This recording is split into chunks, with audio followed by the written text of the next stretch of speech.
జై శ్రీరామ్. మీ అందరికీ మీ X master CH ఆనందం మరొక లాంగ్ వీడియోతో వచ్చాను. దయచేసి వీడియో చూస్తున్నటువంటి వాళ్ళు మన ఏపీలోని మేము అనేకమైన గ్రామాలను దర్శించాలి. ఏపీలోని అనేకమైన గ్రామాలను దర్శించాలి, హిందువులను కలుసుకోవాలి, మన ధర్మ ప్రచారం చెయ్యాలి. ప్రచారం చెయ్యకపోతే మత మార్పిళ్ళు తప్పవు. సువార్త ఎంత వేగంగా వెళ్తుందో ఆ సువార్తని మనం ఎదుర్కోవాలంటే మన ధర్మాన్ని కూడా మన హిందువులకి గుర్తు చెయ్యాలి. ఈ రోజుల్లో ధర్మ ప్రచారం చెయ్యకపోతే ఇది నా బాధ్యత కాదు, నాకు సంబంధం లేదు, ప్రచారించే వాళ్ళకి నేను సహాయం చెయ్యాలని మీరు అనుకున్నట్లయితే ఎప్పటికీ ధర్మ ప్రచారం చెయ్యలేరు. మీ ఇంటికి కూడా క్రైస్తవ్యం వస్తుంది, మీరు కూడా మీ పిల్లలు కూడా క్రైస్తవ్యం స్వీకరించక తప్పదు. జై శ్రీరామ్. అర్థం చేసుకోండి. గత కాలం నుండి నేను బండి కోసం చెప్తా ఉన్నాను కనుక ఒక్కరిచ్చినా పర్వాలేదు, ఒక 30 మంది తలో 1000 రూపాయలు వేసుకున్న ఒక మంచి బండి వస్తుంది. నిన్న ఊరికి వెళ్ళడం జరిగింది. దాదాపు 5-6 కిలోమీటర్లు నడిచి రోడ్డు పట్టుకొని అక్కడ బస్సు ఎక్కి వెళ్ళవలసి వచ్చింది. ఒక ఊరు ఎంత కష్టమైందో తెలుసా? జై శ్రీరామ్. అలాంటిది బండి లేకుండా గ్రామాల్లో నేను దర్శించగలనా? వాళ్ళని నేను ఏదైనా చెప్పగలనా? అర్థం చేసుకోండి. కింద ఫోన్పే నెంబర్ ఉంది. దయచేసి మీరు వీడియో చూస్తుంటే తప్పకుండా ఇప్పుడే స్పందించి మీ విలువైనటువంటి సహాయం అందించండి. అయితే ఒక క్రీస్తు సువార్త ప్రకటిస్తున్నటువంటి ప్రపంచ పెద్ద సంస్థ, యేసుక్రీస్తుని పరిచయం చేస్తున్నటువంటి ఒక పెద్ద సంస్థ ప్రపంచాన్నే ప్రకటిస్తూ ఉంది. 1,18,000 JWORG అనే పెద్ద సంస్థ, యెహోవా సాక్షులనే సంస్థ, యెహోవా విట్నెస్. 1,18,000 సంఘాలు ఉన్నాయి ప్రపంచవ్యాప్తంగా. వీళ్ళు 200 దేశాల్లో సువార్త ప్రకటిస్తూ ఉన్నారు. 1000కి పైగా భాషల్లో వీళ్ళు పుస్తకాలు, కరపత్రాలు కూడా సొంతంగా ప్రింటింగ్, ప్రచారం చేయడం జరుగుతూ ఉంది. దాదాపు 1000 భాషల్లోని 1,18,000 సంఘాల్లో వీళ్ళు పుస్తకాలు, బైబిళ్ళు పంపిణీ చేయడం జరుగుతూ ఉంది. ఇందులో ప్రకటించేవారి సంఖ్య అంటే పాస్టర్లు అంటాం కదా, వాళ్ళు అనమాట. వాళ్ళ సంఘాల్లో ప్రకటించేవారి సంఖ్య ఎంతమంది అంటే దాదాపు 85 లక్షల మంది పైగా ఉన్నారు వాళ్ళు. వీళ్ళ సంఘం అనగా స్థానిక చర్చిలాగా ఉండదు, ఒక బడి లెక్క, ఒక కాలేజీ లెక్క ఉంటుంది. చిన్నపిల్లలు మొదలుకొని పెద్దవారి అందరినీ కుర్చీల్లో కూర్చోబెడతారు. టైం టు టైం అంటే ఒక గంట ఒకటి చొప్పున వాళ్ళు పిల్లలకు బోధించినట్లుగా కుర్చీల్లో కూర్చొని క్లాసులు ఇస్తారు కదా. కనుక వీళ్ళకి ఒక సబ్జెక్ట్ కూడా ఇవ్వబడుతుంది. వాళ్ళకి ఏంటంటే ఒక వారం లేక 15 దినాలు ఒక మాసపత్రిక విడుదలవుతుంది. ఒక వారము లేక 15 దినాలకు సరిపడా ఒక మాసపత్రిక, బైబిల్ మాసపత్రిక విడుదలవుతుంది. 1000 భాషల్లో ప్రింట్ అవుతుంది. 200 దేశాల్లో ప్రింట్ చేసి అన్ని భాషల్లో అన్ని సంస్థలకి అంటే వారి యొక్క స్థానిక సంస్థలకి పంపించేస్తారు. అయితే ఆ స్థానిక సంస్థల్లో ఉన్నటువంటి అంటే చర్చిలో ఉన్నటువంటి వాళ్ళకి అందరూ కూడా ఈ మాసపత్రిక పనిచేస్తారు. వాళ్ళు అది ఇంటికి వెళ్ళిపోయి బాగా చదువుకొని స్టడీ అవుతారు. సండే రోజున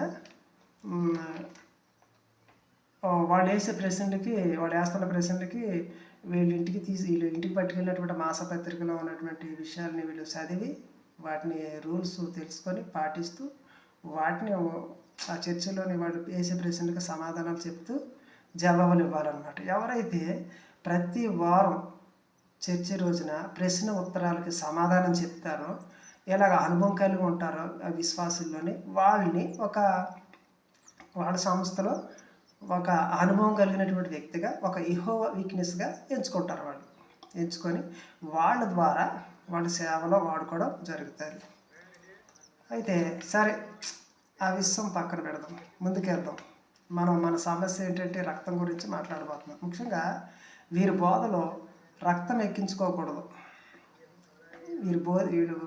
వీరు బోధించే బోధనలు ఏంటంటే రక్తం ఎక్కించుకోకూడదు. ఒకవేళ రక్తం ఎక్కించుకోకుండా మరణిస్తే అది పరిశుద్ధ మరణంగా పరిణగరించి భావిస్తారు.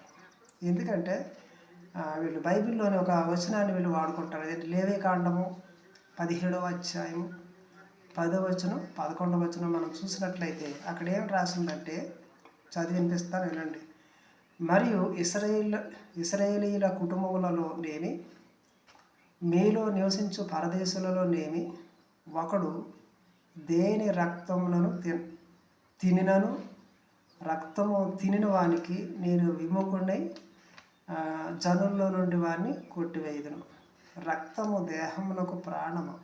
మీ నిమిత్తం ప్రాయచిత్తము చేయనట్లు బలిపీఠం మీద పోయిటకే దానిని మీకు ఇచ్చి తిను. కనుక రక్తము దానిలో ఉన్న ప్రాణమును బట్టి ప్రాయచిత్తము చెయ్యను. ఇదన్నమాట.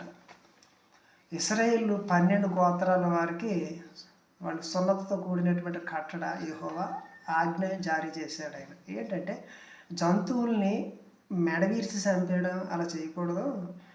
పాప ప్రాయచిత్త నిమిత్తము, ఎవరి పాపాల నిమిత్తం వాళ్ళు మీ సున్నత పొందినటువంటి వాళ్ళు చేసే పాపాలకి ఏం చేయాలంటే ఆ యొక్క జంతువుని బలిపీఠం మీద వధించి ఆ రక్తాన్ని చిందించి ప్రాయచిత్తం చేయాలని ఇక్కడ చెప్తున్నాడు. ఇక్కడ అది మీనింగ్ ఇది. అయితే కనుక రక్తం తినొద్దు అంటున్నాడు. రక్తం చిందించకుండా బలి పశువుని మీరు రక్తంతో కలిపి తినకూడదని చెప్తున్నాడు. ఇంకోటి, రక్తాన్ని మళ్ళీ ఉడికించి గడ్డలాగా చేసుకొని కూడా తినకూడదు అన్నమాట. ఆ రక్తం అసలు తినొద్దని చెప్తున్నాడు ఇక్కడ. కనుక వీళ్ళకి ఎలా అర్థమైంది? ఇప్పుడున్న యెహోవా వీక్నెస్లు ఏమైనా అర్థం చేసుకున్నారంటే, ఆ పాత నిబంధనలోని ఇశ్రాయేలు ప్రజల్ని రక్తం తినొద్దు అన్నాడు కనుక రక్తాన్ని మనం మన శరీరంలో ఎక్కించుకున్న అది భుజించినట్లు లెక్క, తినడం దాంతో సమానం అనమాట. రక్తం తినొద్దు అన్నాడు కనుక రక్తం ఎక్కించుకున్నా కూడా అది భుజించినట్లు అవుతుంది కనుక ఇశ్రాయేలు జనం నుంచి కొట్టివేస్తారని అక్కడ ఆజ్ఞించాడు కనుక మనం ఒకవేళ ఒంట్లో బాగోకపోయినా ఇంకా అంటే రక్తం ఎక్కించుకునే కేసులు ఉంటాయి హాస్పిటల్లో. అది ప్రసవం కావచ్చు, హార్ట్ అటాక్ కావచ్చు, అనేకమైనటువంటి సమస్యలతో బాధపడుతున్న వాళ్ళకి ఖచ్చితంగా రక్తం అవసరం ఉంటుంది. అప్పుడు రక్తం ఎక్కించాలి. కానీ ఈ యెహోవా సాక్షులు ప్రకటించే బోధన బట్టి చూస్తే రక్తం ఎక్కించుకోకూడదు. హార్ట్ అటాక్ అయినా వాళ్ళని కాపాడడానికి ట్రై చేస్తారు, కానీ రక్తం మాత్రం ఎక్కించకూడదు. ఒక ప్రసవమైనా కూడా రక్తం ఎక్కించకూడదు. హార్ట్ అటాక్ అనేది రక్తంతో సంబంధం లేకుండా ఆపరేషన్లు జరగాలి తప్ప రక్తం ఎట్టి పరిస్థితుల్లో ఎక్కించకూడదు. ఇది వీరి యొక్క రూల్స్. ఏంటంటే లేవికాండం 17వ అధ్యాయం 10, 11 వచనాలని వీళ్ళు ఇలా వేరేగా అర్థం చేసుకొని వాళ్ళ యొక్క స్థానిక యొక్క సంఘాల్లో వీళ్ళు మాసపత్రికల్లో వీళ్ళు బోధిస్తారు. ఇప్పుడు కూడా బోధిస్తూనే ఉంటారు. కనుక 200 దేశాల్లో 1,18,000 సంఘాల్లో ఈ బోధ ఉంది. కనుక ఎవరైతే యెహోవా వీక్నెస్ WORG సంస్థలో ఎంతమంది విశ్వాసులు అయితే వాళ్ళు బోధ ఆలకిస్తున్నారో వాళ్ళంతా రక్తం ఎక్కించుకోరు. ఎట్టి పరిస్థితుల్లో రక్తం ఎక్కించుకోరు. కనుక ఇప్పటి వరకు రక్తాన్ని ఎక్కించుకోకుండా ఎంతమంది చనిపోయారు అన్నది యెహోవా సంస్థకి, యెహోవా సాక్షుల యొక్క సంస్థ వారికి తెలియాలి ఎంతమంది చనిపోయారు. ఇది మొన్న ఒక వీడియో చూశారు కదా మీరు, యేసు బతికెళ్తాడని చెప్పి చనిపోయినటువంటి ఒక డెడ్ బాడీని 4 రోజులు ఇంట్లో పెట్టుకున్నారు వాళ్ళు. యేసు వచ్చి బతికించలేదు. చుట్టుపక్కల వాసన భరించలేక పోలీస్ కంప్లైంట్ ఇస్తే పోలీసులు వచ్చి ఆ బాడీని బయటికి తీయడం జరిగింది. అదే కుటుంబంలోని ఒక ఆమెకి రక్తం అవసరం ఉంటే కూడా పరిశుద్ధ రక్తం ఉంటే ఎక్కించండి, లేకుంటే ఎక్కించవద్దు అంత. పరిశుద్ధ రక్తం అంటే ఏంటి? ఇదే అన్నమాట, ఈ అంశమే. కనుక రక్తం ఎక్కించుకోకూడదు కనుక ఎక్కించుకుంటే తిన్నట్టు లెక్క కనుక అందుకే ఆమె రక్తం ఎక్కించుకోలేదు. ఇది పాయింట్. వాళ్ళకి అర్థం కాలేదు. అంచేత ఆయన పరిశుద్ధ రక్తం ఏంటి అని అన్నాడు ఆయన. కనుక వీళ్ళు సంస్థలోని రక్తము ఎక్కించుకోరు, ఎక్కించుకుంటే భుజించినట్టు లెక్క. అది చూడండి ఎలాంటి బోధలు ఉన్నాయో. ఇంకా ఈ బైబిల్ని పాటిస్తున్న సంస్థలు, బైబిల్ని ప్రకటిస్తున్న సంస్థలు చాలా ఉన్నాయి. ఒక్కొక్క సంస్థలో ఒక్కొక్క రకంగా వాళ్ళకి అర్థమైనటువంటి రీతిలో రూల్స్ రెగ్యులేషన్ రాసుకొని వాళ్ళ విజన్ని పెట్టుకొని వాళ్ళు ఇష్టం వచ్చినట్టు ప్రకటించుకుంటూ పోతూ ఉన్నారు. ఒక్కొక్కడితో ఒకడు నాదే సత్యం అని ఒకడంటే కాదు నాదే సత్యం అని ఒకడైనా పోటీ పడుతూ ఉంటారు. జై శ్రీరామ్. మళ్ళీ కలుగుతాం.